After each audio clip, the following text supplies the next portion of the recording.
Veja no ICL Notícias, segunda edição. Não é minha função. Mas eu não vejo isso como minha função. Eleito pelo Rio Grande do Sul, senador Mourão não consegue justificar omissão na ajuda aos afetados pelas enchentes. Eu sou um homem de 70 anos de idade, né? Quantos homens de 70 anos de idade estão no meio da água aí? Mais provas de negligência. Novas denúncias e alertas e recomendações ignoradas pela Prefeitura da capital gaúcha. Escândalo! Eduardo Moreira revela manipulação dos bancos para definir a taxa de juros no Brasil. O que aconteceu? Olha o escândalo. O ICL Notícias, segunda edição, está no ar.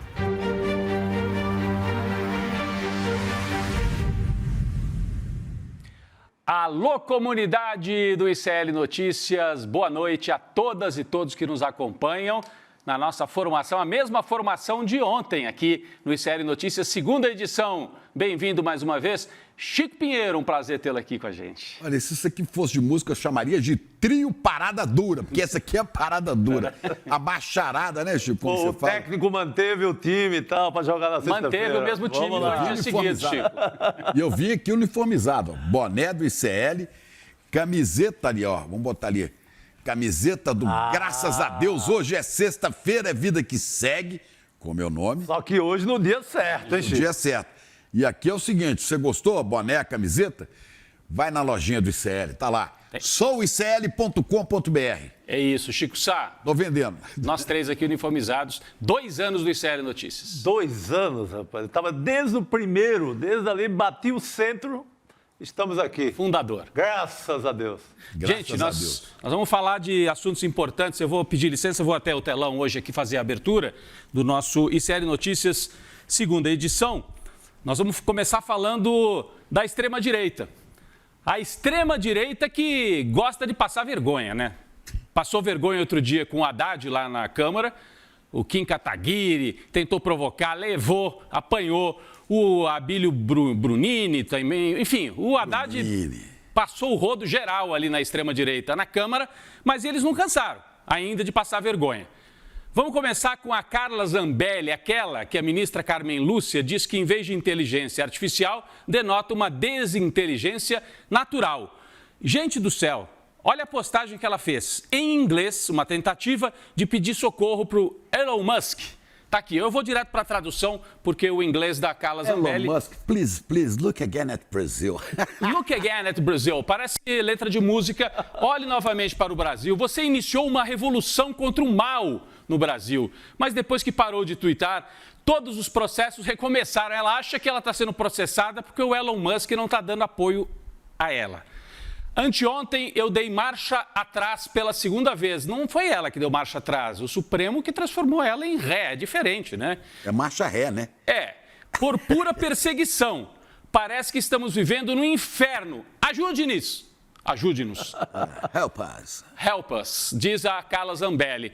Ela está pedindo ajuda, mostra-se um desespero, o mesmo desespero do Kim Kataguiri quando enfrentou o Haddad, porque não conseguia ganhar na conversa. A Carla Zambelli nem parece aquela valentona de pistola na mão na véspera da eleição ameaçando um rapaz dentro do restaurante em São Paulo. Agora está pedindo arrego para o Elon Musk. Gente, o Elon Musk não resolve, ele não é juiz no Brasil. Não adianta, não é advogado. Olha ela aí. Aqui, um leão. Contra o cidadão brasileiro no meio da rua, uma leoa. Na hora que sofre o processo, vira gatinha ou gatinho.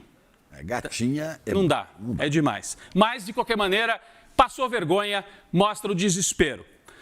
Vira a página da Carla Zambelli e vamos para o ex-vice-presidente do Bolsonaro, general Mourão. Dizem que ele é senador pelo Rio Grande do Sul, mas ele mal aparece lá.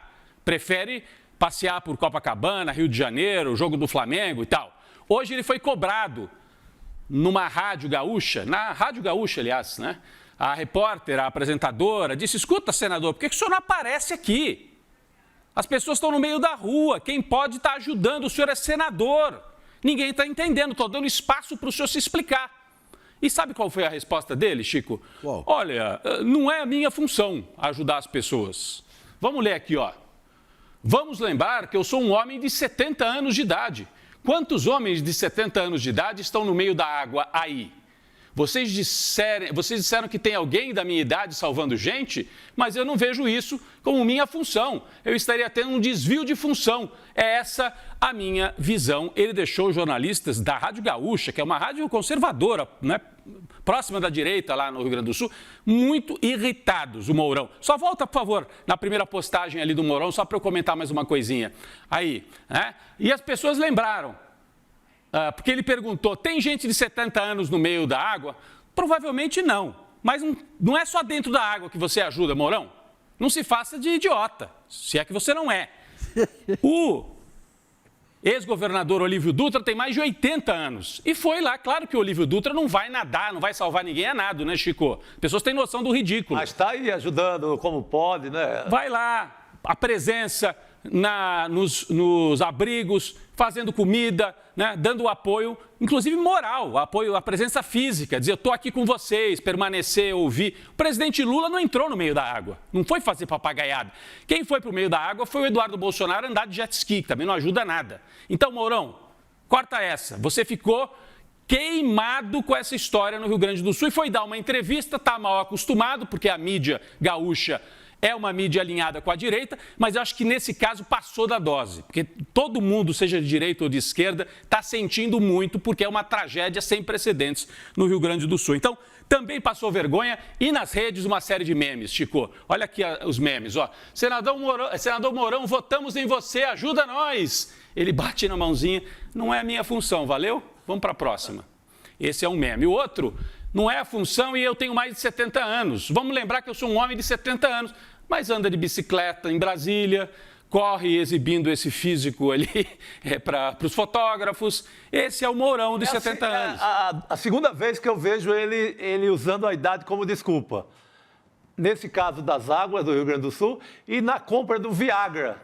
Quando o Exército comprou aquela tonelada de Viagra para dar para as Forças Armadas, pelo Bolsonaro, ele diz, pô, os velhinhos têm direito, eu também tenho direito. Tá? Então, é a segunda vez que eu o vejo usando de forma canalha a idade para se livrar da responsabilidade dele. E é canalha mesmo. E aqui tem vários exemplos. A gente já mostrou a questão do Olívio, né? Mourão, indo pegar o salário de senador e general. Aí ele vai correndo, é um leão. Mourão, na hora de ajudar o estado no qual ele é senador, aí ele deita na cama, igual o companheiro aqui dele, bolsonarista. Me falhou o nome, é o Sérgio Reis, né? É o Sérgio Reis. Sérgio Reis? E tem mais meme aqui na internet. Não, esse aqui a gente já rodou, né? Essa aqui foi a entrevista. Aqui é o Mourão com os três... Olha a cara desse aqui, parece assim um pouco perplexo, né? E essa foi a jornalista que foi mais assim, apertou e falou, escuta, eu estou dando a chance do senhor explicar.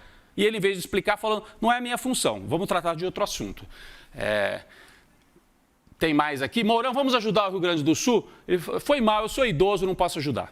Então, é senador, isso é o bolsonarismo. Ou tira o corpo fora e diz que tem mais de 70, não pode nem ir lá ajudar, levar a cobertura, ele não podia ir, a presença física, articular prefeitos, articular as pessoas, não. Ou então vai andar de jet ski, feito o filho do Jair Bolsonaro. Gente, mas saindo da piada, dos memes e da desmoralização da direita, indo para a política real, o STF cobrou uma explicação formal do Eduardo Leite para as mudanças no Código Ambiental. A postagem aqui do nosso colega, o Juremir é jornalista e, enfim, escritor lá do Rio Grande do Sul, escreveu sobre isso, o Juremir Machado da Silva. Explique, governador, mas explique melhor do que o senhor fez no Roda Viva. O Fachin deu 10 dias para o Rio Grande do Sul explicar a mudança nas leis ambientais. Vai ter que botar no papel e explicar por que alterou 490 artigos do Código Ambiental. Então, o Eduardo Leite está sendo pressionado institucionalmente e aí não vai ter mídia amiga, ele vai ter que botar no papel e explicar por que ele fez isso. De um lado, Eduardo Leite, do outro, o prefeito, Sebastião Melo, tem pedido de impeachment contra ele. né? Apresentado por quem? Associação de Moradores lá de Porto Alegre. O pedido de impeachment bateu já na Câmara Municipal. A gente conversou com jornalistas de lá, assim, a chance disso evoluir para um impeachment, para uma comissão processante é mínima, Chico. Ele tem maioria lá na Câmara e, apesar da tragédia, acho que ninguém vai querer mexer nisso, porque tem eleição municipal no fim do ano. O vice dele... O vice. É um negacionista igual, então não adianta. Então, se sair o Melo, entra o vice, que é do Brasil Paralelo. Meu Deus do céu. Então, ou você caça a chapa inteira, ou então vai piorar ainda mais a situação. Nós temos aqui uma fotografia do vice do Sebastião Melo, até com um bonezinho do canal. Esse aqui é o vice, esse aqui são os dois numa entrevista. E aqui ele com o bonezinho.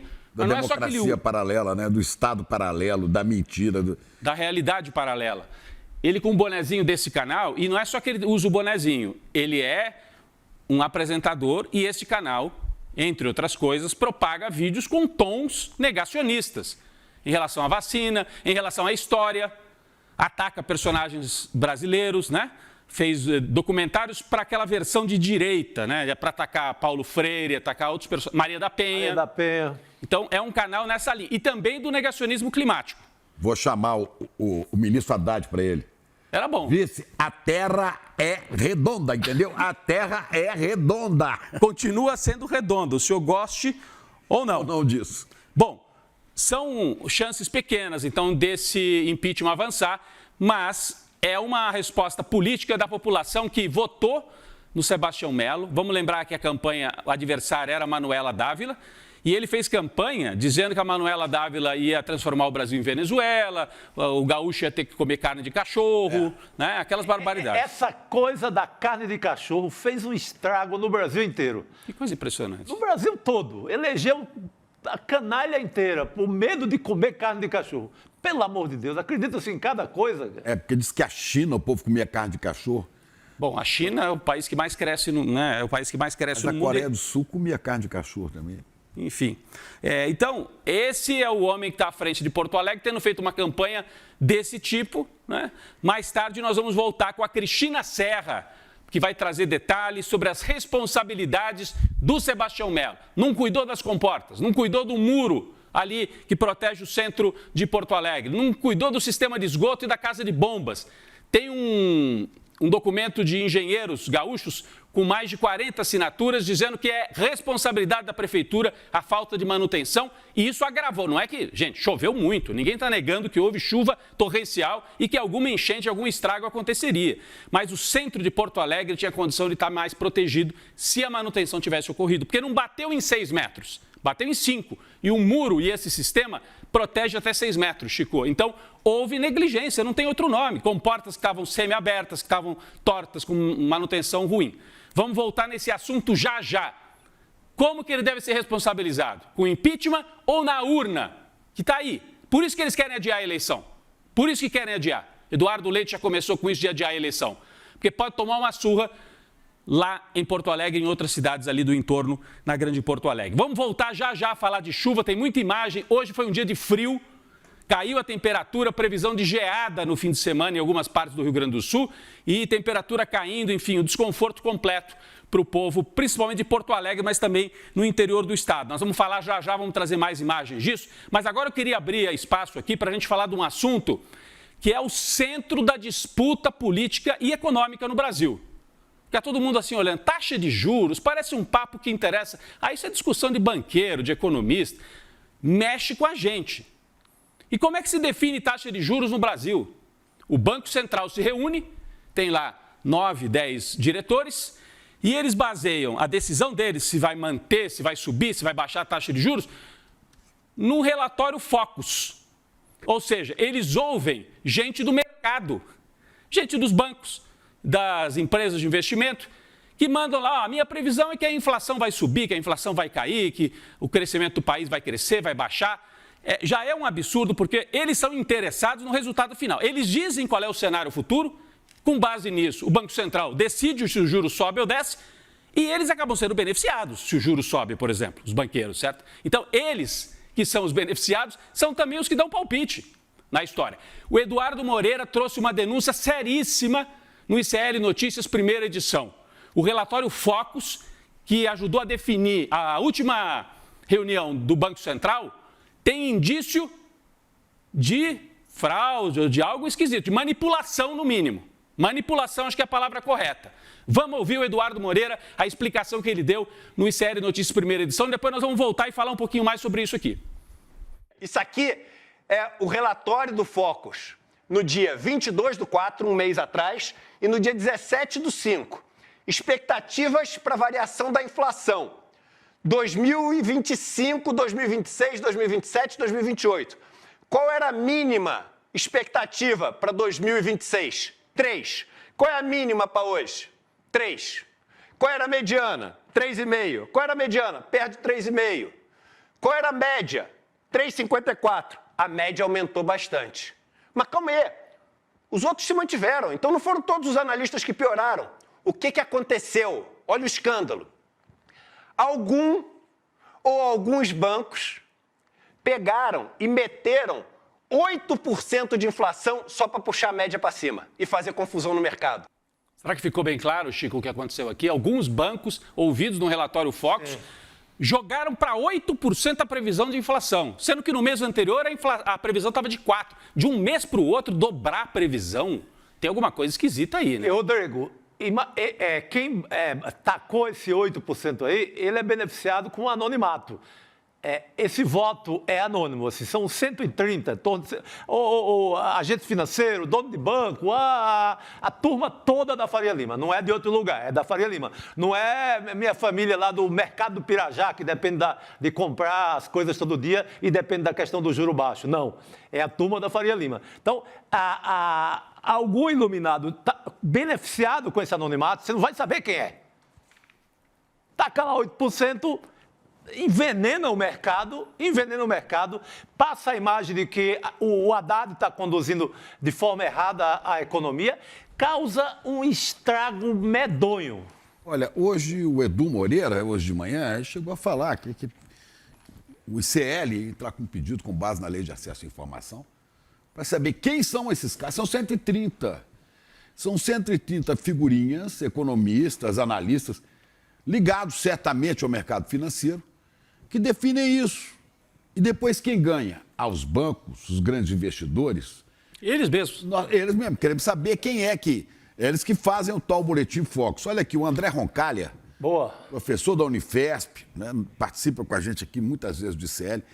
André Roncalha fala aqui, venho levantando dúvidas sobre o potencial manipulativo do relatório Focus, que o Banco Central usa para ferir a ancoragem das expectativas de inflação, né? São 130 gestores e economistas da Faria Lima que dão suas previsões semanalmente. Pois bem, esse relatório parece ter sido manipulado. Está dizendo a mesma coisa que o Edu, está indo na mesma linha do Edu Moreira. André Roncalha. A mesma história. E escreveu hoje, né, na Folha de São Paulo, um fantasminha provocando o temor de descontrole fiscal e monetário, né? E esse relatório, Chico, ele é que vai para a mão dos 9 do Banco Central que votam se o juro deve cair 0,25%, 0,50%, 1%. Essa gente teve esse relatório como álibi e lastro ali, ao mesmo tempo, para baixar o juro em apenas 0,25%. Porque foram 5 votos nessa linha, de baixar só 0,25%. 5 votos de 5 elementos trazidos pelo Bolsonaro, ou eleitos ali ainda no governo Bolsonaro. Os 4 mais ligados ao governo Lula votaram para o juro cair de forma mais consistente. Quem está questionando isso, né, é um jornal, inclusive, que trabalha junto com o mercado, o Valor Econômico. Está aí. Não sei se é esse. Não, esse é o nosso. Esse é o Valor Econômico. Mercado questiona peso da Focus nas projeções e comunicação recente do Banco Central. O Roncalha escreveu depois, reportagem do Valor de hoje, traz esse questionamento por vários economistas do mercado, todos em condição de anonimato, incomodados com a saliência do Focus nas decisões do Banco Central sobre a Selic. E mais, como respondentes estão piorando estimativas de forma infundada. E artificial. Para dar, eles fizeram o quê? Para dar lucro para quem? E deram a justificativa para os 5 votos comandados pela bancada do Campos Neto. Exatamente. O Campos Neto comanda uma bancada bolsonarista. Porque ali, Rodrigo, o cara pega e diz, não, eu não estou inventando nada, tá aqui o relatório Focus. Eu tenho que seguir isso aqui, a previsão é que a inflação está subindo. A imprensa inteira tinha feito, uma semana antes, tinha saído muita coisa, muita notinha em matérias na imprensa, na linha de que o Focus vem pesado em cima do governo. Ou seja, criou-se um pânico em camadas, assim. E o Bob Fields Neto, Campos Neto, né? O Bob Roberto Campos Neto, né? Vai deixar o Banco Central no final desse ano. No final desse ano. Então ele está fazendo o maior estrago que ele possa fazer antes de deixar. Deixando a sua herança bolsonarista maldita em cima do governo. Cada meio ponto desse, cada 0,25 que ele segura, o que ele ganha politicamente para a eleição de 2026 para a oposição é gigante, é incalculável. Ele se torna um personagem político também. Político. Por isso que ele foi ao jantar do Luciano Huck, porque ele participou de uma operação. É uma operação casada. E agora, o Valor trouxe matérias, porque tem bons jornalistas na imprensa tradicional que vão tentando furar o bloqueio e trazem aqui e ali. Agora, quem está pedindo pela lei de acesso à informação que se diga, afinal, quem são esses iluminados? Esses iluminados que previram inflação de 8%. Temos direito de saber. É uma política pública adotada pelo Banco Central com base num relatório privado. Então nós temos que saber, porque senão pode ser uma jogada casada, uma operação do mercado para ganhar dinheiro nas costas do brasileiro. Ganha dinheiro e fortalece a oposição. Tem o lado político, você fortalece a oposição até para a eleição de agora, em qualquer eleição, você enfraquece o governo e você ganha muito dinheiro. E defendem o Banco Central independente.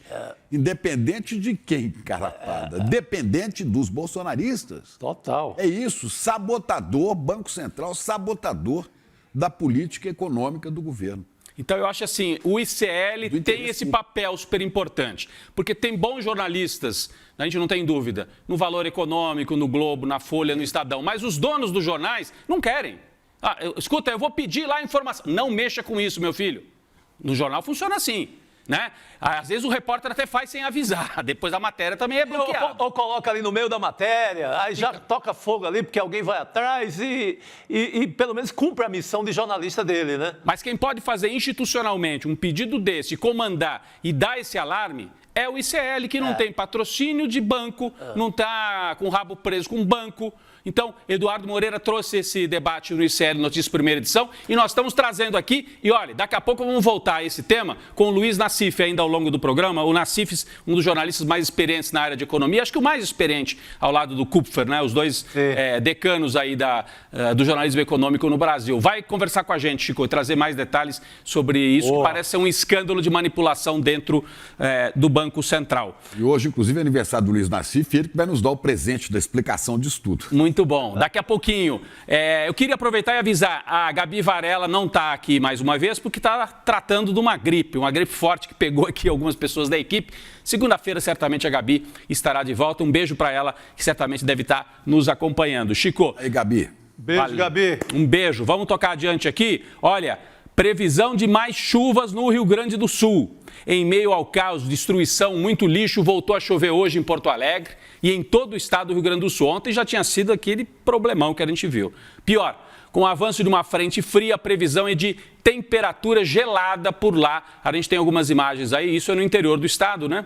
Isso é no interior do estado, se puderem me passar aqui, eu não sei se é o Rio Taquari, mas não é a região, é o Rio Taquari, exatamente. Então é o Vale do Taquari, a gente percebe ainda o leito muito cheio, mas não está transbordando como naquela primeira fase das enchentes. Já em Porto Alegre, a situação pior. Olha a região do Hospital Mãe de Deus, ainda com água ali pela altura dos joelhos, a gente percebe as pessoas passando, e o alerta porque a meteorologia prevê novas tempestades a partir de hoje. Um fim de semana de chuva, frio e até geada no interior do estado. A gente tem na tela aí imagens de outros bairros do site Porto Alegre, 24 horas, agradecemos, faz uma cobertura assim com muita imagem, muita ilustração, que nos ajuda bastante também por aqui. Vamos ver como é que ficou o Guaíba hoje? Teve até onda no Guaíba, gente, vamos dar uma olhada nessas imagens.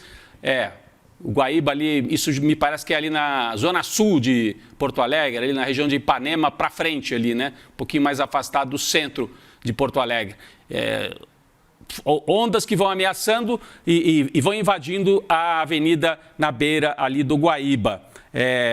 Então a situação é essa, nós vamos tratar disso daqui a pouco com a Cristina Serra e responsabilização, a população cada vez mais irritada com a falta de ação do prefeito. A água invadindo as casas, aí num bairro, a gente percebe de casas assim mais simples, né? Bairro popular também, ali de Porto Alegre. Então, hoje o problema maior está na capital, Chico. A capital está sofrendo demais, capital Porto Alegre. E um problema que tinha sido previsto, né? Anunciado, o próprio prefeito falou que sabia. Mas sabia, mas não fez nada, né? E olha, o Guaíba voltou a ultrapassar os 4 metros. As pessoas estavam começando a ficar aliviadas porque o Guaíba chegou a quase 5, né? Passou de 5, aliás. Aí tinha baixado, estava caindo para baixo de 4, subiu. Está acima de 4 novamente e acima de 4 é caos ainda em boa parte da cidade, ainda mais com as comportas funcionando de maneira equivocada. Aliás, muita gente contestando. Quando o Guaíba caiu o nível na semana passada, baixou o nível, a prefeitura resolveu abrir as comportas para que a água escoasse. E agora não consegue fechar de volta. Não consegue fechar. Então... Nessa hora é que a população de Porto Alegre deve estar pensando, e eu que fui iludido com a tal carne de cachorro, por que eu não votei numa pessoa que pudesse resolver o problema numa hora dessa? Ou pelo menos pudesse estar ao meu lado, dividindo comigo esse problema para a gente ter uma saída. Não, eu voltei iludido que iria comer carne de cachorro, estou aqui atolada nessa confusão, sem prefeito, sem autoridade, sem ninguém para resolver. Apostei no Estado mínimo. Apostei no Estado mínimo, a presença exatamente. mínima do poder público para resolver problemas. E o Edu Moreira hoje de manhã chamou atenção para isso também. Esse pessoal, essas autoridades, parece que apostavam, né, que o Estado não ia agir porque não ia acontecer nada. Quer dizer, só que essa aposta é feita sobre patrimônio dos outros, sobre vida dos outros. Não vai dar errado. O Eduardo Leite tinha até um projeto de embelezamento da área do cais lá, né? Fazer um monte de coisa, tirar um muro. E aí dá nisso. Queria tirar um muro. Eu vi, isso seria uma das maiores barbaridades. Esse muro tem uma solidez, ele foi construído há mais de 50 anos. E ele está lá. Só que ele foi operado de maneira errada. Não por causa... O muro em si, a estrutura, aguentou aquela pressão toda da água. Só que as comportas, né? Tem 14 comportas, se não me engano. Várias delas estavam com vãos. Uma porta de meio metro de vão. De vão. Aí então, a água entra. A água entrou de maneira assim descontrolada por falta de manutenção. Nós vamos falar daqui a pouquinho com a Cristina Serra. Houve protesto, gente, em Eldorado do Sul, na região metropolitana, fica ali do outro lado do Guaíba. Os moradores reivindicam a entrega de cestas básicas em pontos de distribuição. Vamos ver, nós temos aqui o registro do protesto. Vamos liberar as doações! Vocês estão guardando tudo para jogar por fora! Eu volto para a prefeitura para voltar para trabalhar, que Deus cabide de emprego! Eu Ô, João, tá se escondendo atrás deles aí, João! Tá com medo? O João Ferreira já era pra estar fora, né? Tá com medo? O João tá escondendo as coisas porque é do povo!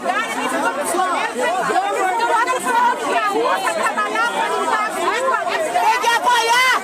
Só para lembrar, esse protesto em Eldorado do Sul, que é uma das cidades que quase que sumiu do mapa. Assim como Cruzeiro do Sul, Mussum, mais no interior, só que Eldorado do Sul ali próximo a Porto Alegre. Ela fica no delta do Jacuí. E onde há também, né, grandes hortas de agricultura familiar do MST. Ali, em Eldorado, próximo? E havia assentamentos ali que foram destruídos pela chuva. E essas hortas abasteciam vários pontos de alimentos orgânicos, fruto do trabalho do MST. O pessoal do MST lá perdeu tudo. Perdeu casa, perdeu plantação. Produção de arroz ou de outros produtos? Não, arroz não. Arroz é na região de Nova Santa Rita. É mais para o sul, né? Não. É também perto de Porto Alegre. Tá. Pelo que eu fiquei sabendo, perdeu alguma coisa, uma boa parte da plantação de arroz. Mas as casas dos assentamentos foram preservadas e também a área industrial, onde o MST empacota, né, e até exporta esse arroz. Eu tive lá, esse arroz orgânico, que é o maior produtor de arroz orgânico do Brasil. Exporta até para a Argentina, para o Uruguai. Isso foi mais ou menos mantido. Estou querendo até ir lá ver isso. Sabe? Assim que for possível, né, Chico? Tem um lado aí né? E o outro lado é o de Eldorado. De Eldorado. Sul, onde as pessoas... no total, parece que são quase 700 famílias, viu? Que estão desalojadas, desabrigadas do pessoal do MST. E, apesar disso, o MST continua se organizando, fazendo e fornecendo refeições. As cozinhas solidárias, né? Tanto o MST como o MTST. Bom, essas imagens, portanto, em Eldorado do Sul. A gente tem dito, a situação é mais grave até pelo volume de população na capital, em Porto Alegre. E agora nós vamos chamar a Cris Serra para conversar com a gente, tentar tratar um pouco das responsabilidades. Cris, obrigado pela sua presença. Boa noite. Boa noite, Rodrigo. Boa noite, Chico Pinheiro, Chico Sá e todo mundo que está aqui com a gente. Muito bem, Oi, Cris. Olha, fica cada vez mais evidente o descaso da Prefeitura em Porto Alegre, que poderia ter tomado medidas para diminuir o estrago das enchentes. Na última sexta-feira, uma semana antes da volta das chuvas, Cris, engenheiros elaboraram uma lista de medidas a serem adotadas. O documento foi entregue ao prefeito Sebastião Melo e ao Ministério Público. E nada foi feito. A revelação é da Elo Vilela, em matéria no site do ICL. Está aqui, olha, a manchete, para quem quiser mais informações. Olha aí a manchete. Engenheiros, prefeito de Porto Alegre não tomou as medidas que evitariam a segunda enchente. Ele já tinha falhado na primeira, mas não tomou medidas que evitariam a segunda e não alertou a população, Cris. Ontem a gente mostrou aqui, crianças foram para a creche, ficaram isoladas, crianças foram para a escola, famílias ficaram isoladas dentro das suas casas, o pessoal botou móveis estragados na porta de casa porque a prefeitura ia retirar, a água veio e levou tudo e ajudou a piorar a situação. Então, olha, nós temos aqui também o prefeito de Porto Alegre não tomou medida, foi essa manchete que mostramos agora há pouco. Eu queria que você comentasse com a gente, porque antes disso, em 13 de maio, um grupo de 42 engenheiros assinou um manifesto apontando para a falta de manutenção no sistema de proteção, que daí são as comportas, o muro, tudo aquilo que a gente vem falando. Mas eu gostaria de ouvir você sobre isso, Cris. Rodrigo, a população de Porto Alegre, porque nós estamos falando agora especificamente de Porto Alegre e da atuação da Prefeitura, a população de Porto Alegre, digamos assim, deu o azar de estar submetida a uma combinação de fatores que leva a essa situação, eu diria já, de crueldade, o que nós estamos vendo, né, que a população está passando. Porque aí você tem uma combinação de tragédia climática, de fato, há uma tragédia climática, mas soma-se a isso muita incompetência e também um projeto de sucateamento do Estado, do aparelho de Estado, eu quero dizer, do poder público, dos mecanismos, das instituições que a Prefeitura tem para atuar. E, segundo os engenheiros, não somos nós aqui, jornalistas, que estamos dizendo isso. Quem está trazendo essas informações são os engenheiros, né? Então, é muito importante a gente ressaltar isso, né? Para que ninguém venha com aquela história de que há debate politizado ideológico. Não tem nada a ver com ideologia o que a gente está falando agora, aqui. Tem a ver a parte do projeto de sucateamento. Isso sim, tem a ver com uma ideologia que pretende depenar o aparelho de Estado, né? As instituições e os poderes e mecanismos que ela tem de ação numa situação como essa, de emergência.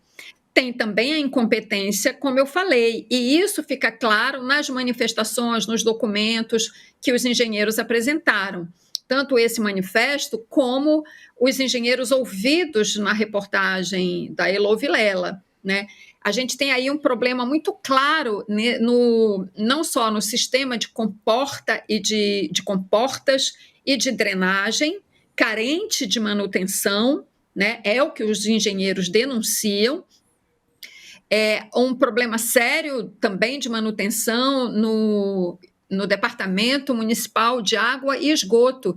Então, esse sistema entrou em colapso, veio a primeira onda de chuva e de enchente, de inundação, o rio baixou um pouco, parecia que a população ia ter uma trégua, a meteorologia avisou o que aconteceria, nada foi feito, e agora a população passa por este segundo momento, né? E é por isso a gente vê a população hoje esgotada, exaurida emocionalmente, como a gente viu naquele vídeo, que não é em Porto Alegre, é em Eldorado do Sul, né?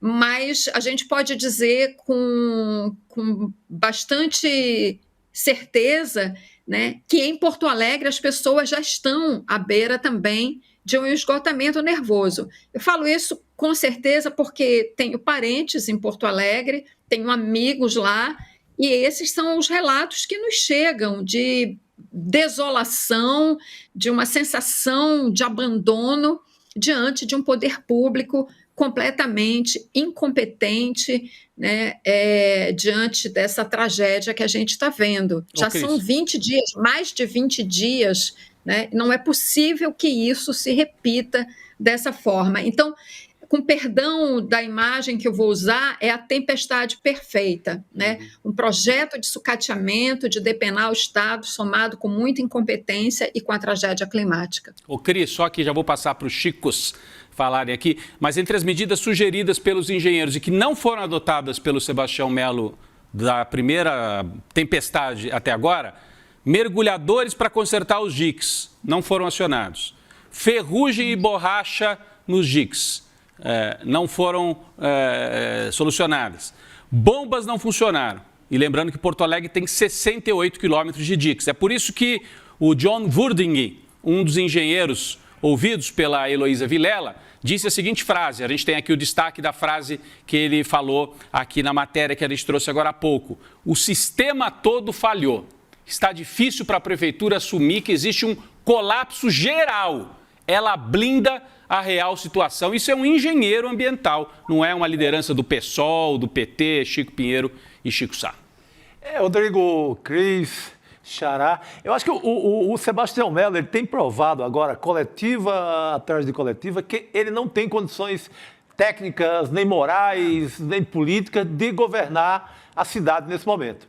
Ele está completamente perdido, Xará. A única coisa que ele falou até agora foi culpar o Marquesan, o antecessor, culpa e também não resolveu. Ele consegue fazer um diagnóstico em torno do antecessor e fica mais explícito ainda o erro, o conjunto de erros dele, quando ele não resolveu nada do que ele aponta no Marquesan. Então, ele não tem condições nenhuma, Cris, de estar diante da cidade nesse momento.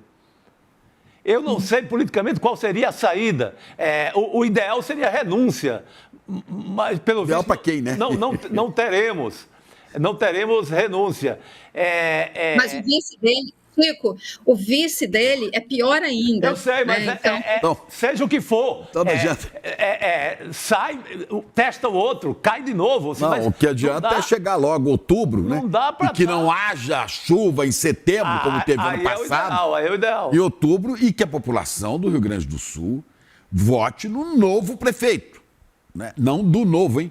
Estou falando do novo, não. O novo. Sim, não do novo. Não do novo, porque o novo já viu também a que... gente exibiu aqui um vídeo de campanha do Sebastião Melo, ele dizendo assim, com todas as letras, que se o prefeito não trabalhar, troque de prefeito. Vai ser o caso em outubro. Esse vídeo aí. Olha, gente, além da insensibilidade, da incompetência do prefeito, a gente tem também insensibilidade nos alguns setores empresariais, né? Foram muitas as imagens que a gente viu ao longo dos últimos dias de animais salvos na enchente, né? Aquela imagem do cavalo, vários cães, gatos. Só que a Cobase, uma rede gigante de pet shop, deu em São Paulo, tem no Brasil. Tem no Brasil inteiro. Deu um péssimo exemplo em Porto Alegre. Durante as enchentes, os computadores foram levados para o andar de cima, onde a água não chegava. E os animais, muitos ficaram no andar de baixo e morreram afogados. A informação é da delegada Samié Salé no UOL. A gente trouxe aí a manchete. Então, Cris, é um negócio impressionante, né? É uma loja que ganha dinheiro com essa história da sensibilidade que as pessoas têm mesmo, de ter o seu bicho, o seu animal, uma ligação com a natureza, para quem mora na cidade, às vezes essa ligação com o bicho, com o animal, né? Como é que você viu essa notícia? É impressionante que uma empresa que ganha dinheiro com os animais, deixa os animais morrer no meio de uma enchente dessa. Vamos lá. Eu tenho uma questão até, digamos assim, anterior a esse cenário específico que a gente está vendo, que acabou de ver aí essas imagens. Essa loja Cobasi tinha dentro dela e morreram afogados pássaros, peixes e roedores, né? Eram essas 3 espécies que estavam na loja e que, segundo as informações da polícia, não foram levadas para um andar, para um nível mais alto dentro da própria loja, que seria o mezanino, para onde foram levados equipamentos. Eu tenho uma posição totalmente contrária à venda, ao comércio de animais. Por isso que eu disse que eu tenho uma questão de princípio anterior. Então, assim, eu olho uma situação dessa, já é um absurdo tão grande, mas eu tenho que me reportar a essa coisa anterior, entende? Por uma questão de princípio. Eu acho que não deveria existir comércio de animais de estimação. Tem animal de criação, né? Que, enfim, o ser humano se alimenta de animais. Mas o animal de estimação não deveria existir esse comércio. Eu acho isso acho isso bárbaro, acho uma coisa bárbara. O ser humano, que se julga uma espécie superior, né, comercializar animais que ele, por capricho, quer ter como companhia. Então, isso eu acho errado e por isso me choca muito uma situação como essa, né? Eu tenho cachorro, eu já tive peixe quando era criança, já tive gatos, mas sempre animais. O peixe não, o peixe foi comprado, mas os animais que eu tive e tenho ao longo da minha vida sempre foram, ou ganhei, ou, enfim, adotei, encontrei na rua e trouxe para casa. Não comprei, porque sou contra comércio de animais. E, um detalhe, o comércio de pássaros e peixes. Pássaro morrendo afogado, você imagina que loucura. Certamente estavam presos, os pássaros, a água subiu e morreram. O pássaro não pôde nem voar para fugir da enchente. Você vê que loucura. Não, Chico, pássaro engaiolado, por si só, já é uma imagem que me choca, né? Engaiolado, dentro de uma loja, depois na água? Afogado. Entende? Então, enfim, mas é isso, mas mostra, só para encerrar, vocês desculpem se eu falei aqui muito sobre isso, mas é porque eu queria contextualizar minha posição. Enfim, vocês desculpem, até me perdi. Não, Cris, imagina. Não, era isso mesmo. Assim, a gente queria trazer esse absurdo da Cobasi, mas você trouxe uma questão anterior, talvez que nem devesse existir esse comércio, e o resultado, no caso dessa enchente, foi Embora eu não seja digno do próprio nome... Não, era isso. O que eu queria dizer era exatamente isso. Então, se você trabalha com animais, se você faz comércio com animais, imagina se você vai se preocupar com esses animais, né, na hora ali do desespero, da corrida, para salvar as coisas, enfim. Agora, ainda assim, eu quero só trazer um pontinho aqui para a gente também refletir, ter cuidado, porque essa é uma informação que veio da polícia. A polícia, a autoridade policial, em princípio a gente confia na informação que vem da autoridade policial, mas a própria empresa, aí uma ponderação, a própria empresa diz que ela levou lá para cima alguns equipamentos, 4 equipamentos importantes, e que não conseguiu levar mais nada, inclusive os animais. Estou falando isso em função da explicação que a empresa deu. Que não conseguiu levar mais nada em função da urgência de todo mundo se retirar do local, dos empregados saírem, né, numa situação de muita tensão e tudo mais. Tanto é assim que a empresa também perdeu muitos equipamentos. Então, é a explicação que a empresa dá, mas, de qualquer maneira, fica aqui também a seguinte questão.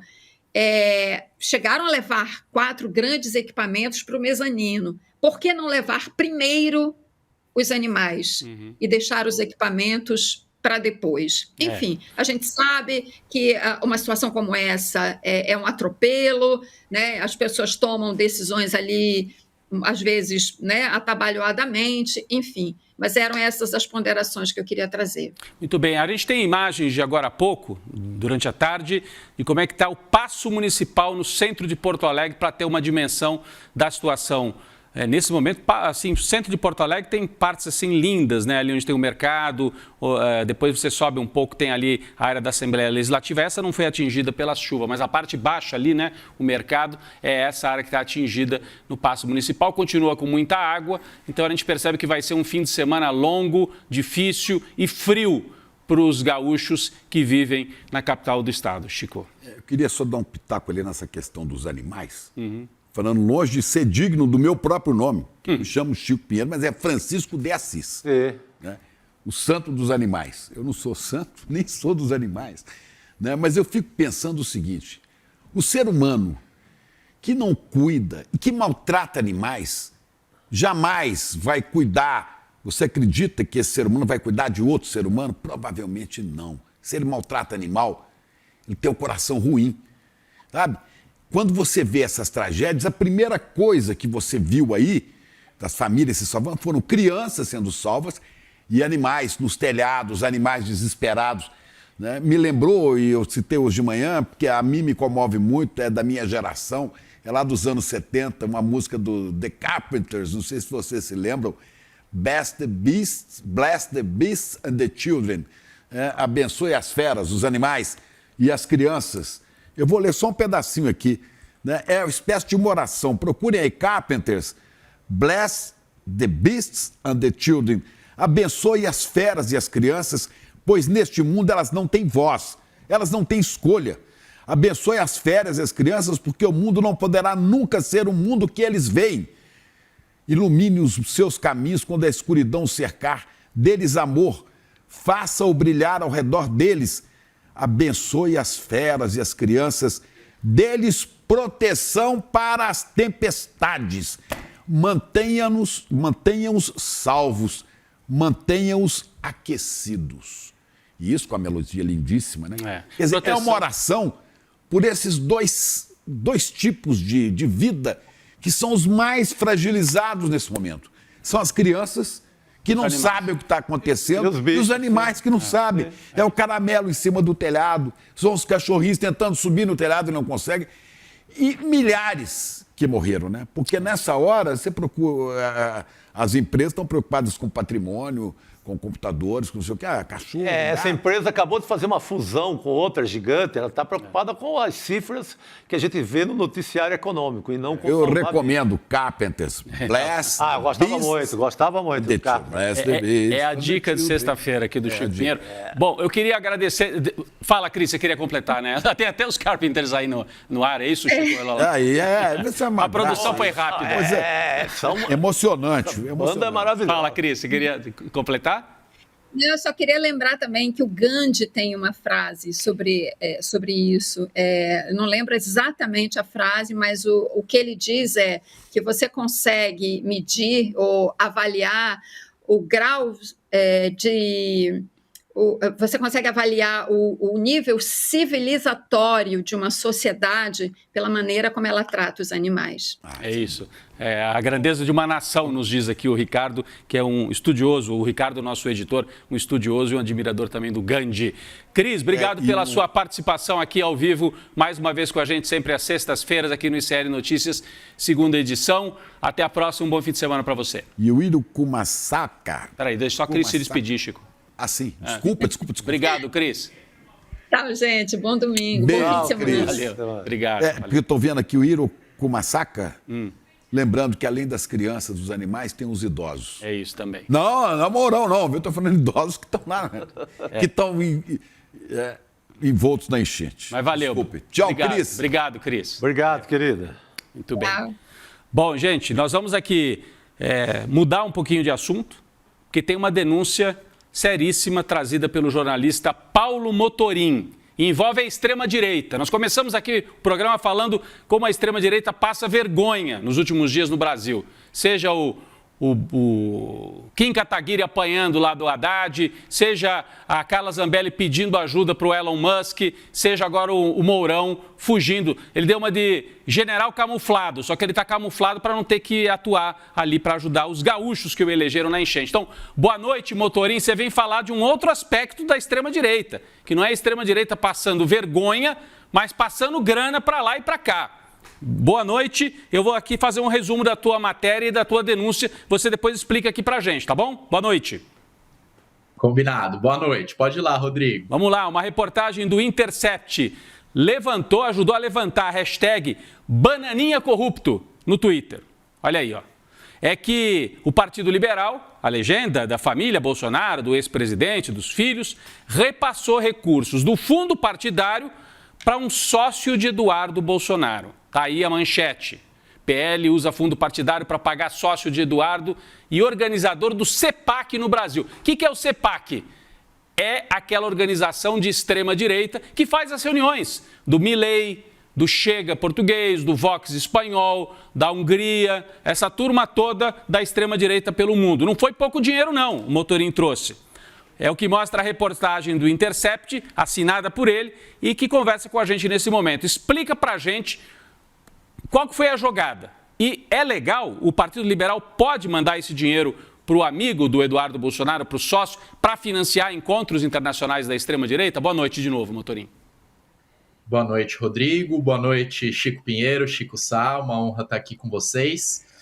Bem, essa reportagem surge de uma percepção que eu acho que vocês três compartilham, de que há acontecendo no país nesse momento, em primeiro lugar, um recuo do Alexandre de Moraes, que, por exemplo, não considerou uma contravenção à medida cautelar as 2 noites na Embaixada da Hungria que o Bolsonaro passou, e que há uma retomada da força do bolsonarismo nas redes e na política institucional, de certa forma. A gente viu o julgamento do Moro no TSE, uma reorganização dessa direita e de uma percepção de que isso parte de uma articulação internacional, de que o Partido Republicano nos Estados Unidos, de que o Elon Musk e de que diversas figuras da extrema-direita ajudaram a esse renascimento, que eu não espero que seja muito longínquo, mas que existe do bolsonarismo no debate público. As viagens internacionais nos chamaram bastante atenção e a gente passou a lançar um olhar para o próximo grande momento que essa articulação internacional da extrema-direita vai ter, que vai acontecer no Brasil em julho, que é o CEPAC,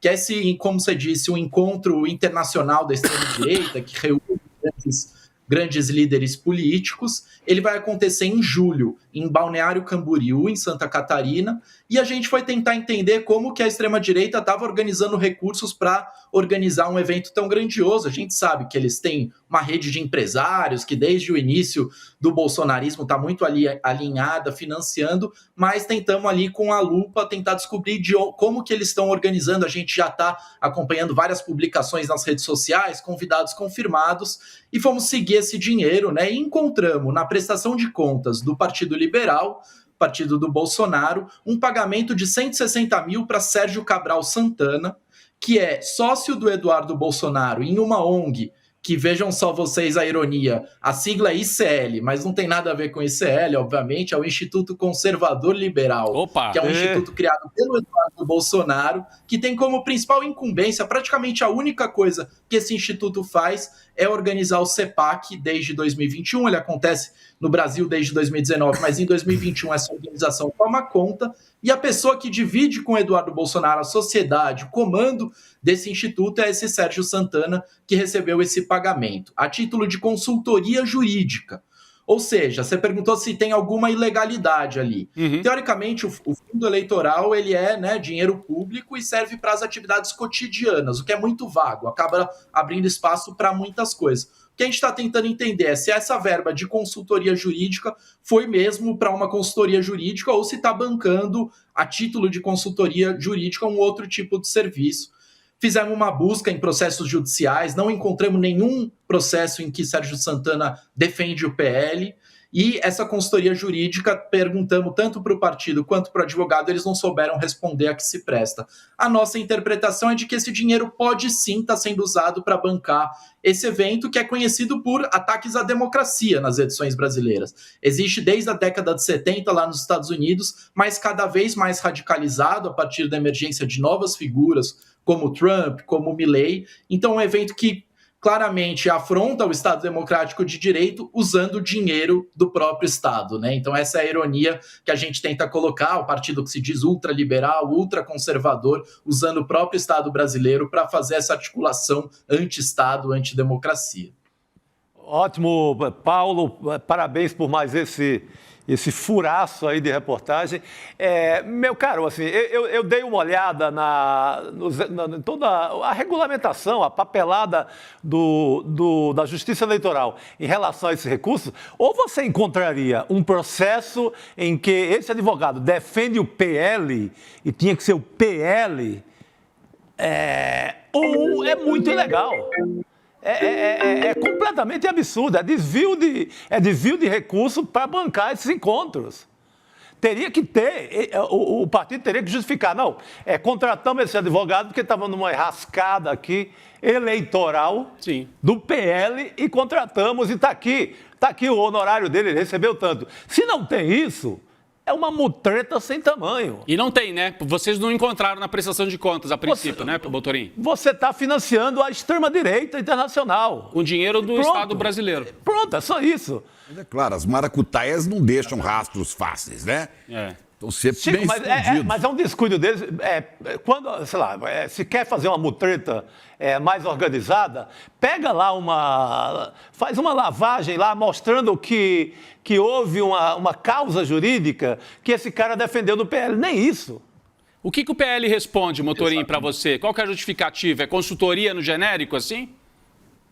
Exatamente. Por hora, a prestação de contas completa só precisa ser entregue no final do ano. Por hora, só entrou ali no sistema o valor e a gente foi atrás tanto do PL quanto do advogado, fui atrás do Eduardo Bolsonaro também em si, do próprio Instituto Conservador Liberal, ninguém nos respondeu. O que eu pude pesquisar, né, a gente sabe que os sistemas de consulta processual são públicos e a gente pode buscar pela OAB do advogado, né? No STF, Sérgio Santana não defende o PL. No TSE, não defende o PL. No Tribunal de Justiça do Distrito Federal, onde a OAB dele está emitida, não defende o PL.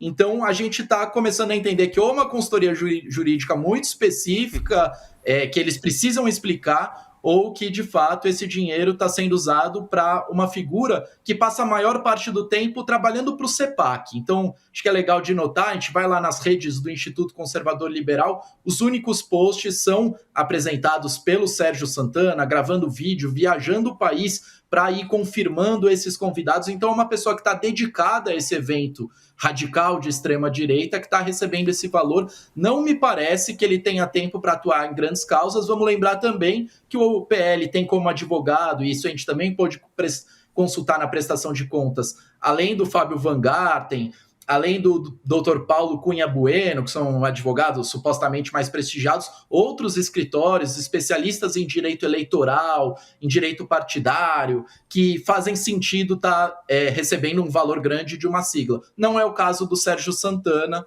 que não tem grandes casos em seu currículo, pelo contrário, o currículo dele, o grande feito, são 2 anos de trabalho com o ministro Abraham Weintraub, do Ministério da Educação do Bolsonaro.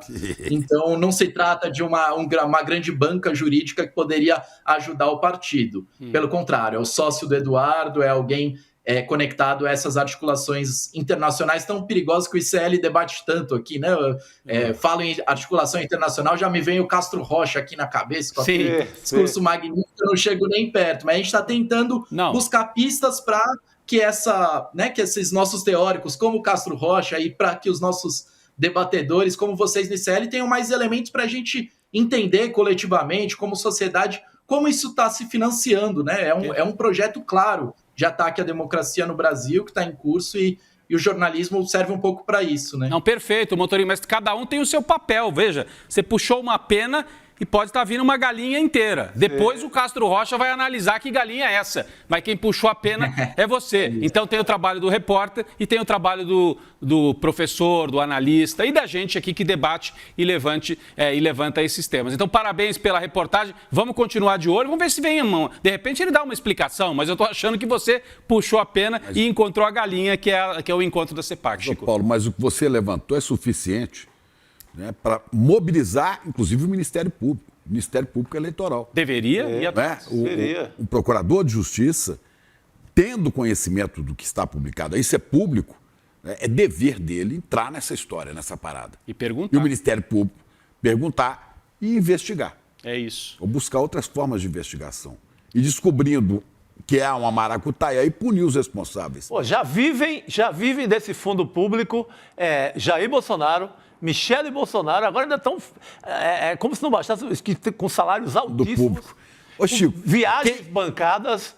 Quem da família Bolsonaro, pergunta geral, vive de outra forma. Jair Bolsonaro, 01, 02, 03, 04, né? Quem já trabalhou em algum lugar que não fosse lugar de dinheiro público? Todos eles. Nenhum. Ah, não, tinha uma loja de chocolate, esqueci, né? Você está sendo maldoso porque teve a loja de chocolate que rendia muito dinheiro, né? Rendia. Era Páscoa todo dia lá. 51 imóveis com dinheiro vivo. Páscoa. A família Bolsonaro, ninguém jamais trabalhou em algum...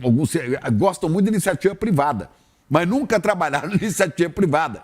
O Estado mínimo para os outros. Gostam muito do Estado mínimo para os outros, mas para a gente o Estado máximo, que caiba a família inteira. E agora tem a família estendida da extrema-direita mundial. E já estão jogando aí o 05, né? O Jair, vai ser 04, para ser candidato, para já começar com a boquinha lá em Camboriú. É isso. Aliás, onde vai ter o encontro da CEPAC, né? Vai ser. Aqui no Brasil, em Camboriú. Onde isso. O 04 já tá penetrando para ser vereador, para mamar mais um pouquinho nas tetas do Estado. Isso é a família. Muito bem. Eu queria então agradecer o Paulo Motorim. Parabéns pela reportagem. Parabéns, quando você tiver novidade, você nos avisa para a gente trazer aqui também no ICL Notícias. Valeu, Paulo. Bom fim de semana para você. Obrigado, Pode deixar. Bom fim de semana para vocês. Só dizer para o Chico que pode juntar todos os jornalistas investigativos da casa aí, Demore e Dalpiva, eu ajudo. E eu acho que a gente não acha essa CLT assinada da família Bolsonaro. Não tem. Bom fim de semana para vocês, gente. Também é saber quem seria o maluco de contratar um cara desse, né? É isso. Eles nunca viram aquela clássica carteirinha azul do Ministério do Trabalho. Nunca viram. Cara, por que em vez do 04 ir trabalhar lá em Camboriú, Santa Catarina, por que o velho da van não contrata ele com carteira assinada para trabalhar, para vender na loja da van? Não, mas aí ser gerente, sei lá o quê. quê. Se botar o azulzinho daquele, tem alergia. Tem alergia. Fora que ele vai fazer uma confusão no balancete da loja, que eu posso imaginar, né? Ele tem essa mania também. Pessoal, daqui a pouco nós vamos falar sobre a denúncia seríssima que Eduardo Moreira trouxe no ICL Notícias primeira edição, a questão da possível manipulação no relatório Focus. E isso ensejou, deu a desculpa para que a turma do Campos Neto, Banco Central, segurasse os juros lá em cima, né? Então, o Eduardo Moreira falou disso, nós trouxemos um resumo aqui no começo do ICL Notícias, segunda edição, e daqui a pouco o Luiz Nassif vem para a gente destrinchar um pouco mais esse tema. O que está por trás dessa decisão em que os bancos ali, não, estamos prevendo que a inflação vai subir de uma hora para outra. E com isso, deram o mote para o Banco Central segurar a queda de juros. Mas antes do Nassif e antes desse tema, de voltar a esse tema, notícia internacional. O governo de Israel confirmou a morte do brasileiro Michel Nizenbaum, que estava desaparecido desde o ataque do Hamas em 7 de outubro. O exército israelense recuperou o corpo de Michel e mais 2 desaparecidos, portanto, eles estavam sequestrados pelo Hamas, estavam na faixa de Gaza. Os militares informaram que o brasileiro foi morto por integrantes do Hamas durante o massacre de 7 de outubro, que fez mais de 1.200 vítimas. Israel afirma, mas ele estava como refém ou ele foi morto já no ataque? Eu fiquei aqui na dúvida agora com essa informação. Ele teria sido morto em outubro. Ele teria sido morto no próprio ataque. Então ele não chegou. A informação é que ele teria sido levado para o... Acho que um dia depois, ele está numa estrada, E morre, né? mas foi naquele período. Mas ele era refém. Não, ele não chegou a ficar, ficou muito pouquinho como refém e morre logo no começo. Então, havia esperança de que ele estivesse como refém, mas na verdade ele morreu provavelmente ainda no começo das ações. Israel afirma que cerca de 100 reféns continuam em poder do Hamas e que 30 corpos até hoje não foram recuperados, né? Só para a gente lembrar que a família do Michel chegou a se encontrar com o presidente Lula para pedir um esforço para que o Brasil pressionasse, para que ajudasse a encontrá-lo. E agora vem a notícia de que encontraram o corpo, infelizmente. O governo brasileiro se pronunciou também já, lamentando profundamente a morte de um brasileiro que morava em Israel e foi vítima desse ataque. Só para de Niterói, ele. Ele era de Niterói. Né? E no mesmo dia, a Corte Internacional de Justiça determinou a interrupção da ofensiva militar de Israel que está acontecendo em Rafah, na faixa de Gaza. Que está acontecendo em Rafah. A Corte Internacional determinou que Israel interrompa esta ofensiva. Israel não está dando a menor bola para a Corte Internacional. Isso vai ter consequência lá na frente. Se o Netanyahu cair, ele vai ter que responder por isso. Claro, se os Estados Unidos permitirem, porque os Estados Unidos estão pressionando as instâncias internacionais para que não punam o Netanyahu, mas a pedido de que ele seja preso, inclusive, já pela Corte Internacional. O principal tribunal da ONU pediu também a libertação imediata e incondicional dos reféns que estão em poder do Hamas. A Corte tem meios para obrigar Israel, não tem meios, aliás, a cumprir essas ordens. A decisão apenas se soma à pressão internacional contra o governo do Benjamin Netanyahu. E para completar, quem que é um personagem importante em todo esse enredo ali na corte? Um sobrevivente do Holocausto, Chico Sá. De 94 anos. 94 anos. Ele ajudou o Tribunal Penal Internacional a pedir a prisão do Benjamin Netanyahu. Theodor Meron. Ele está entre os 6 especialistas que ajudaram o procurador-chefe do tribunal a formular a acusação de crime de guerra contra o primeiro-ministro israelense. Meron nasceu na Polônia, passou parte da infância e adolescência em campos de concentração nazistas. Depois de perder a maior parte da família, cresceu em Israel e se tornou consultor do Ministério das Relações Exteriores. Ele foi um dos primeiros especialistas a se posicionar contra a construção de colônias israelenses em territórios conquistados na Guerra dos 6 Dias. Olha só, um judeu que teve na mão dos nazistas e com essa posição firme contra o Netanyahu, Chico. E é um dos maiores especialistas do mundo em direito humanitário internacional. Não é assim, ele tem uma história bonita, essa biografia incrível, né? Estava lá, polonês, juiz, e esteve no campo de concentração, volta agora, tem essa participação incrível, e não é qualquer um, ele é alguém para ser consultado em uma hora dessa, assim, ele é autoridade nessa história. Uhum. Mas poderia, pela origem,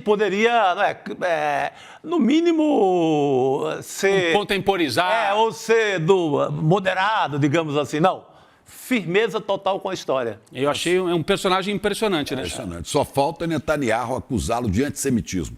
Vai ser o próximo passo. Esse é antissemita. Será que ele vai... Que sofreu tanto. Que foi o que ele fez com o procurador. O procurador que teve à frente da ação foi chamado de antissemita pelo Netanyahu. Só que um dos assessores do procurador é esse judeu que viveu em Israel, viveu em campo de concentração e ajudou a dar elementos para esta ação contra o Netanyahu. Nós vamos Olha, o Luiz Nassif, eu tenho informação que ele já está chegando aqui para falar com a gente sobre esse escândalo, né? Essa denúncia feita pelo Eduardo Moreira em relação ao Banco Central e ao Boletim Focus. Nós vamos falar já com o Luiz Nassif sobre isso, mas agora rapidinho aqui, gente. Está terminando a promoção dos 2 anos do ICL Notícias. Hoje é o último dia. Nós estamos nessa campanha para ajudar a manter essa equipe toda aqui, a gente no estúdio, a turma da técnica, a redação, Luiz Nassif, que hoje faz aniversário, daqui a pouco está com a gente, Cris Serra, Guilherme Amado, é uma equipe incrível, Leandro Demore, Heloísa, Roberta, o Lindener Pareto, a Gabi Varela, a Vivian, o Misael, o Guga Noblar, o André Campedelli, a Débora, olha, esse aqui é o time de vídeo, o William De Luca, a Juliana Dalpifa, é muita gente, o Edu Moreira, não posso esquecer do Edu Moreira, né? Então, para manter essa turma toda aqui, sabe quem que ajuda? Quem é membro do ICL, do Instituto Conhecimento Liberta, pagando uma mensalidade. E você paga, ajuda a manter a equipe aqui e a gente tem independência para falar sobre banco, sobre falcatrua no sistema financeiro, porque a gente não tem patrocínio de banco. vire membro do ICL, que daí você ajuda a manter isso tudo funcionando. E tem vários benefícios, você tem várias atrações novas. No ICL, na plataforma do ICL, Dossiê Marielle, é uma das novidades que está lá na plataforma. A aula exclusiva com Evgen Morozov sobre as Big Techs. O meu curso de Lula, Bolsonaro e de volta a Lula. Nós vamos já lançar a primeira aula já na semana que vem. E estão rolando os papos com jornalistas aqui do ICL Notícias lá na plataforma. Um bate-papo para você conhecer melhor a turma do ICL Notícias. Aqui, alguns deles já aconteceram. Hoje, sexta-feira, Chico Alves e Lindener Pareto. Daqui a pouquinho lá na plataforma você bate um papo com os dois na sexta-feira. E hoje, né? Também conhecido como hoje, às 8 horas da noite. E na segunda-feira ainda tem mais um último bate-papo para encerrar esta série com a Débora Maganha e o André Campedelli, nosso time de economia. Vamos adiante, né? Você também tem a possibilidade de virar sócio do Clube ICL, com isso ter desconto em várias atrações. Armazém do Campo, Autonomia Literária, Jacobina, são as novidades, mas o clube tem muito mais atrações, né? Se você puder, vire membro solidário. O que é o membro solidário? É aquele que paga para ele e paga um pouquinho a mais. E aí, quem não pode pagar, também acompanha e tem todo o conteúdo do ICL.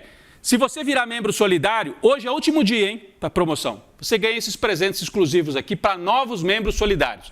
O meu livro, a segunda edição, revisada e atualizada, de Lula, Bolsonaro, Combates na Internet, que conta a trajetória do Brasil nos últimos 15 anos e todo esse debate da comunicação, os blogs, os canais do YouTube, a resistência dos canais progressistas. Tem também o livro do Morozov, né? Você ganha nesse pacote, e 35% de desconto, Chico, no Sou ICL. Você pode usar depois na lojinha para comprar os produtos. souicl.com.br, que você tem camisetas lindas como essa aqui do Graças a Deus, hoje é sexta-feira. A sua, garoto.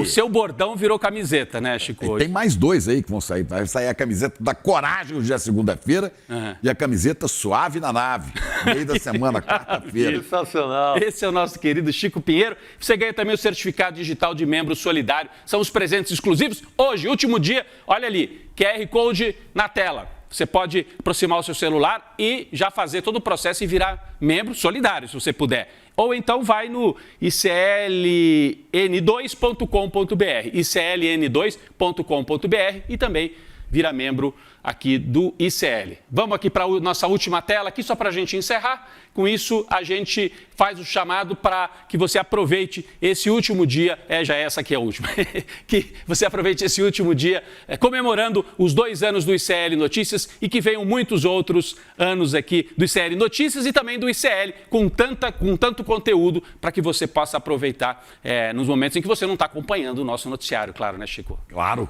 Muito bem, garoto. É isso. Vamos adiante. souicl.com.br, você está na lojinha do ICL. Tem boné também, viu? Tem boné, vai lá. Tem bonézinho, tem branco, tem preto, tem azul. Muito bem. Olha, como a gente prometeu, vamos voltar para o nosso tema do escândalo dos juros. Eu vou chamar aqui o Luiz Nassif, só que antes dele falar, eu já vou apresentar aqui o assunto, tá, Nassif? Foi um assunto levantado pelo Eduardo Moreira hoje cedo, no primeira edição, no ICL Notícias primeira edição. Depois o nosso querido André Roncalha reforçou isso também nas redes sociais, batendo firme também nesse mesmo tema. O ICL revelou um escândalo de manipulação no Boletim Focus, um possível escândalo, que é utilizado o boletim para a definição da taxa básica de juros. O Nassif vai conversar com a gente já sobre isso. Mas o Eduardo Moreira denunciou que alguns bancos, se valendo da condição do anonimato, porque eles dão as informações do Boletim Focus sem dizer quem são, né? Elevaram a expectativa de inflação, aparentemente só para que o Banco Central tivesse a desculpa de segurar, de reduzir o ritmo de cortes da taxa Selic, como vinha acontecendo. O BC, comandado por Roberto Campos Neto, leva as projeções do Boletim Focus em consideração na hora de definir, né, as taxas de juros. Hoje, no ICL Notícias, primeira edição, Eduardo Moreira revelou a discrepância nas projeções de inflação feitas pelos bancos de um mês para o outro. Vamos acompanhar esse trecho do Eduardo Moreira. Isso aqui é o relatório do Focus no dia 22/4, um mês atrás, e no dia 17/5. Expectativas para variação da inflação. 2025, 2026, 2027, 2028. Qual era a mínima expectativa para 2026? 3. Qual é a mínima para hoje? 3. Qual era a mediana? 3,5. Qual era a mediana? Perto de 3,5. Qual era a média? 3,54. A média aumentou bastante. Mas calma aí. Os outros se mantiveram. Então não foram todos os analistas que pioraram. O que aconteceu? Olha o escândalo. Algum ou alguns bancos pegaram e meteram 8% de inflação só para puxar a média para cima e fazer confusão no mercado. Olha, essa foi a primeira parte da explicação do Eduardo Moreira, que a gente já tinha até passado no começo do programa, mas estamos trazendo de volta o contexto. Depois o Edu sugeriu que essa ação orquestrada parece ter sido combinada com alguns veículos de comunicação para atacar a equipe econômica do presidente Lula. Vamos ver esse trecho também. Os caras de pau, como é anônimo, os caras falam o seguinte, mete 8 lá. Mas calma aí, era 5 o máximo. Não, pode meter 8. Mas vai pegar mal, não é anônimo. Porque se a gente meter 8, a gente garante aqui, ó, se a gente sair de 4,5 para 8, se a gente sair de 5 para 8, é dobrar, irmão, quase. Se a gente fizer isso, a gente vai elevar a média. Se elevar a média, dá a matéria de jornal. Cai todo mundo na matéria de jornal, a gente enfraquece o Haddad, enfraquece o Galípolo, enfraquece os caras do Lula, enfraquece toda a área econômica do governo. Olha só, isso foi a explicação que o Edu trouxe de manhã. Chico Sá, Chico Pinheiro, Luiz Nassif, a gente quer muito ouvir o Nassif. O que confirma a atitude enviesada de alguns bancos é um outro boletim, parecido com o Focus, só que elaborado pela Broadcast. O que acontece é que nessa pesquisa da Broadcast não existe anonimato. Sim. Aí cada banco tem que declarar suas projeções. E lá, na da Broadcast, você não vê nada perto dos 8%. Tem ninguém no 8%. Não tem ninguém no 8%. Então, quando eles dão a cara e tem que falar, eu sou o banco X, o banco Y, aí ninguém vai para o 8%. No levantamento da Broadcast, a expectativa de inflação para 2026 não passa de 4,03%, que é o que estava antes. Então, por causa disso, o ICL entrou com um pedido via Lei de Acesso à Informação para saber quais as projeções apresentadas por cada banco no Boletim Focus. Bom, quem comenta isso com a gente agora é o Luiz Nassif. A gente está prometendo desde... Antes de qualquer coisa, Nassif. Boa noite, Luiz Nassif. Parabéns. Parabéns, Luiz Nassif. Parabéns. Feliz ano novo, que hoje é o seu dia. A gente está sabendo disso. Você merece todos os abraços. É isso. E os nossos festejos. É isso. Eu estou saindo do inferno astral aí, viu? É isso. O Brasil não. O Brasil não, Nassif. Banco Central não deixa. Mas hoje, ainda no inferno astral, eu fiz um xadrez sobre o Brasil que, nossa senhora, dá um desânimo danado, viu? Mas essa questão do Focus aí, o jogo começou um pouco antes. O jogo começou com aquela palestra do Roberto Campos Neto, lá em Nova York, acho que foi para o Banco BTG Pactual, onde ali ele dá a senha para a inversão das expectativas. Porque como que acontece com as expectativas? Os bancos eles vão criando aí as suas projeções. Qualquer projeção para 2026, 7, 8, seja 10, 15 ou 5 ou 2, é chute. É chute. É chute. Mas influencia a formação de taxa de juros. Então, o que tinha? Você tinha um quadro geral, calmo lá fora, um quadro geral de contenção da inflação aqui, tudo montadinho para prosseguir na queda de 0,5% da taxa Selic. Daí você teve um momento de rumor aí em cima das taxas de juros americanas que se dissipou no dia seguinte ou no outro dia.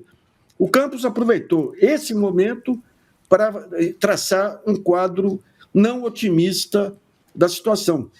E daí o que acontece? Toda essa manada do mercado financeiro, que opera as taxas de juros, elas convergem para o que pensa o presidente do Banco Central. Porque não interessa para eles acertar ou errar a projeção de inflação. O que interessa para eles é acertar o que o Banco Central vai fazer, certo ou errado. Ou seja, se eles acertam no erro do Banco Central, eles ganham também. Então, o Campos começou ali. Daí você tem esse ponto aí escandaloso que o Edu Moreira levantou aí, dessa taxa de inflação de 8%. Isso aí, e o que ele fala, ele quer saber quem que operou antes. Eu pediria para estender a pesquisa para quem operou antes do anúncio do Roberto Campos Neto lá em Nova York. Porque esse golpe, a gente já tinha colocado isso aí inicialmente como golpe para enfraquecer o Galípolo. Por quê? Eles jogam esse ponto aí das dúvidas em relação à parte fiscal e tudo, o Galípolo ia dar meio ponto. Agora, se o Galípolo dá o meio ponto, quando ele assumir a presidência do Banco Central no começo do ano, o mercado vai estar de olho, se ele vai afrouxar ou não. Então, ele vai ser obrigado a manter a dureza para manter sob controle as expectativas do mercado. Agora, com essa jogada aí dos 8 de inflação aí, o pessoal deixou a impressão digital. Pessoal, uma das jogadas mais antigas aqui e mais indecentes que nós temos aqui no Brasil são as taxas de juros, o leilão de taxas de juros do Banco Central e as projeções do Banco Central. O Catiola, lembra o Catiola lá atrás, que deu aquele rolo com o câmbio e tudo? O Catiola, eu almocei um pouco antes com ele, aí que ele tinha o Antônio de Salvo, que era um assessor de imprensa, ele falou, eu tenho um departamento lá de renda fixa, eu não erro um leilão do Banco Central. É estatisticamente impossível. Evidente que ele tinha uma fonte dentro do Banco Central que vazava as informações. Quando você pega aí o período Palocci, ele tinha uma ligação com um grande banqueiro, que é influente em todos os governos aí, que não errava um leilão de taxa de juros. Então, esse ponto aí que o Edu levanta, que é muito importante, mas eu acho que deveria pegar aqui as operações de open market e as operações de taxas aí, na véspera da declaração do Campos Neto, porque aí é uma sequência, né? Mas você acha possível, a lei de acesso à informação, né, a tentativa que o ICL vai fazer, alguém pode aí alegar, não, mas isso aqui é sigiloso, não pode. Eles podem alegar isso porque é uma informação. O Banco Central é independente, não está na legislação. Mas peraí, o que o ICL quer é só saber quem é. Quem tem que estar votando, quem é que está definindo o que vai acontecer. Mas você tem um banco, você tem a organização que a pessoa representa. Então, você acha que vão ser obrigados a abrir a lista? Quem é que previu 8% vai ter que aparecer? Sim. Não tenha dúvida. Não tenha dúvida. Foi uma baita sacada esse negócio da lei de acesso à informação, porque abre espaço também para, junto aí à CVM, junto ao próprio Banco Central, saber quem que ganhou com a mudança de taxa de juros na véspera. Não podem ficar à parte, não. Nós estamos entrando num outro terreno, não é mais terreno monetário, é terreno criminal. É outro caminho. Quem teve informação privilegiada e ganhou em cima dela, né? É isso. A gente tem uma foto fantástica que a imprensa não explorou na época, que era o Paulo Guedes no gabinete dele, com um terminal da Bloomberg, mas um terminal que permitia operar. O day trade, permitia operar. Que é aquele que o cara compra e vende no mesmo dia, né? Isso. Então, quer dizer, o ministro está fazendo, operando no mercado. Com todas as informações possíveis na mão. Gente, é demais. Ele é a informação. Sim, e aquela declaração dele é uma informação que vale ouro. Agora, olha, para quem soubesse que ele ia dar a declaração. Olha a operação como foi também midiática, porque é sempre assim, né? É uma operação financeira, midiática, política. Olha uma manchete, eu separei aqui uma para a gente mostrar na tela. Piorou geral. Focus detona projeções para Selic, inflação, dólar e PIB. Eu li essa manchete no dia, eu falei, gente, de onde saiu isso? Mudou tudo de um dia para o outro, de onde veio? Né? Então você vai para o relatório, vai para as manchetes, muda as expectativas, no dia seguinte já tinha gente, esse Galípolo, será que essa turma do Lula, isso aí vai gerar complicação?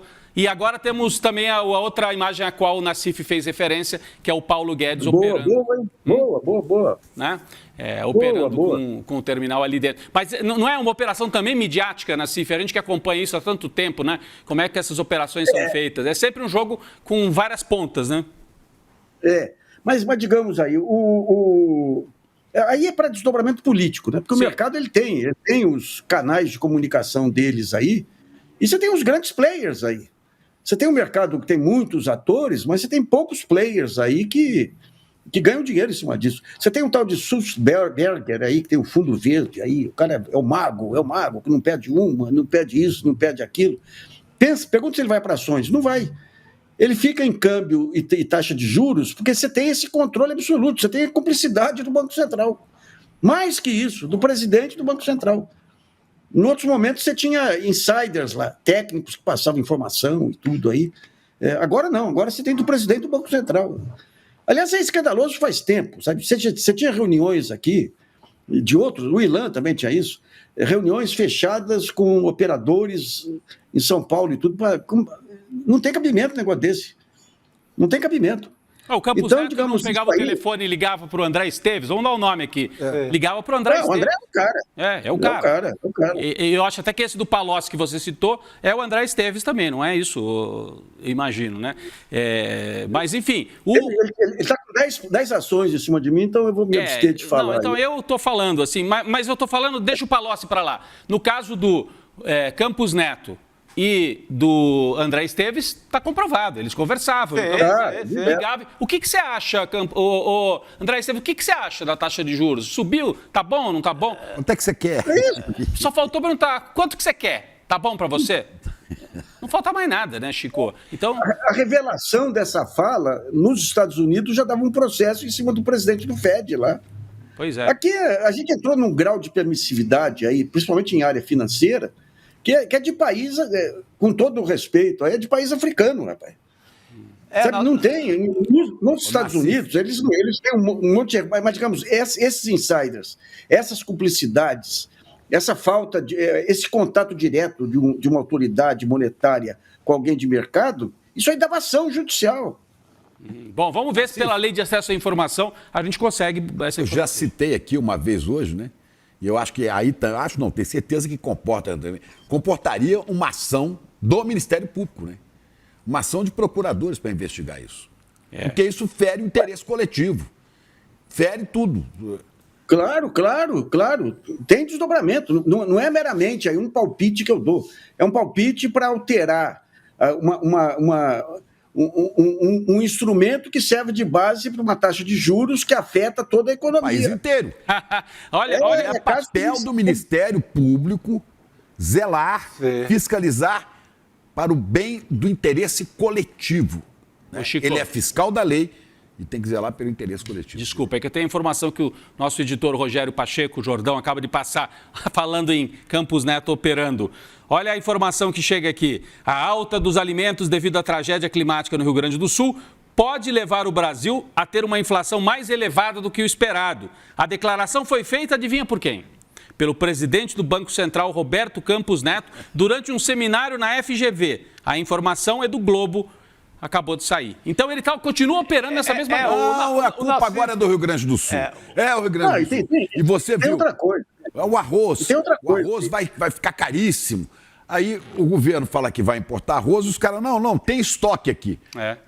É danado, né? Fala, Nassif. Não, a sacanagem é o seguinte, a taxa de juros serve para definir o ritmo do crédito na economia. Quando você tem um choque climático, a inflação que vier a surgir não tem nada a ver com a atividade econômica. Tem a ver com um choque de oferta aí, ué. Como você teve quando veio a guerra da Ucrânia, aí explodindo preços de defensivos aí, de insumos agrícolas, né? Mas aqui é tudo juros, qualquer coisa é desculpa para juros. Qual que é a missão do Banco Central? Controlar a inflação. Daí você fala, vai mudar a taxa de juros dos Estados Unidos. Qual que seria a análise correta e honesta? Qual é o impacto da mudança de juros na taxa dos Estados Unidos na inflação? Mas aqui não, aqui você cria uma loucura. Uma loucura não, se vai mudar lá, então eu tenho que aumentar a taxa de juros aqui. Não tem relação de causa e efeito. Isso é a maior... Olha, é a armadilha que está segurando o Brasil aí desde o Plano Real, hein? É isso. O Brasil não cresce mais em função disso. Bom, vamos continuar de olho nisso. Importantíssimo esse tema que o Edu trouxe de manhã. A gente está desdobrando e o Nassif trouxe outros aspectos. Eu estava mais mirando na questão política dos juros. O Nassif trouxe essa outra questão que é a inside information, que também é a operação de grana. É para ganhar então, as duas. Eles ganham nas duas pontas. De prejuízo para o país inteiro. E de prejuízo para o Brasil inteiro. Chico, eu vou encerrar só, a gente tem que encerrar com o Nassif. Você queria fazer uma observação final? Não, eu só dizer, Dona Maria que perdeu a casa lá no Rio Grande do Sul, que depende de juro baixo para comprar a sua casa, não vai comprar. Tá ferrado. Pois é.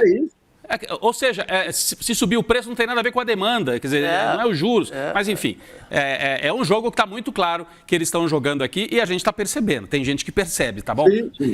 Ô, Nassif, obrigado pela tua participação.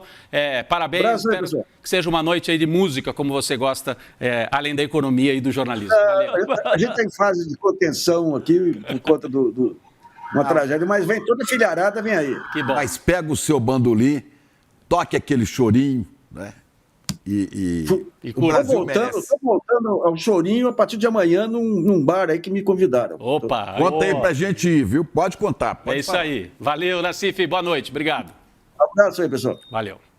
Pessoal, vou só dar uma pausa nesse noticiário da economia e da tragédia no Rio Grande do Sul para chamar todo mundo para um evento transformador que vai acontecer aqui no ICL no fim de semana. Nós convidamos o pastor e deputado Henrique Vieira, grande figura, já esteve aqui, né, presencialmente com a gente em entrevistas e tal, mas ele vai compartilhar com a comunidade ICL, ele que é deputado pelo Rio de Janeiro, a história de vida pautada pelo amor e pela luta justa. Nesse encontro imperdível, você vai conhecer um pouco mais a visão do pastor Henrique Vieira, a visão dele sobre a fé, o compromisso com a justiça social. E esse encontro vai rolar ao vivo no dia 26 de maio, próximo domingo, às 8 horas da noite. É online e gratuito, mas você precisa se inscrever. Corre lá, icl.com.br/encontro, reserve, participe e acompanhe essa conversa do Edu Moreira com o pastor deputado Henrique Vieira. Fica o convite e com isso a gente encerra aqui essa sexta-feira, mais um dia. Chico, que bom ter você aqui numa sexta-feira especialmente, né? Se precisar, estarei outros dias, né? Mas eu espero que a Gabi esteja recuperada da sua gripe e segunda-feira esteja aqui. Mas precisar de mim, de manhã, de noite, estou aí. Estou sempre de perto. E quem ficar com saudade do seu bordão, compra a camiseta. Compra a camiseta. Graças a Deus, hoje é sexta-feira. É vida que segue. É vida que segue. Apesar de tudo, segue. E o Chico Sá tá rindo demais, porque olha a sacanagem que apronta com o Chico Sá. E comigo, o que é isso? Agora é você. Me falaram que isso aí é um personagem. Ciclope, que eu não sei nem quem é, mas aí... E o Chico... X-Men e o Ciclope. Para celebrar a sexta-feira. Um zangão. É isso. É para liberar a Jurubeba, sexta-feira. ICL psicodélico na sexta-feira. Ótimo fim de semana, tá liberada a Jurubeba oficialmente pelo Chico Sá, gente. Por favor. Bom fim de semana. Valeu, obrigado. Até mais. Valeu. Faltam só 2 dias para o nosso encontro com o pastor Henrique Vieira. Esse cara que move multidões e inspira o Brasil inteiro com seus discursos, com suas mensagens que se baseiam no amor revolucionário. Se você já está inscrito na aula, fica atento. Daqui a 2 dias a gente vai estar junto às 8 horas da noite. Se você não está inscrito ou inscrita, clica no link aqui embaixo e gratuitamente se inscreva para participar desse momento histórico. A gente se vê lá.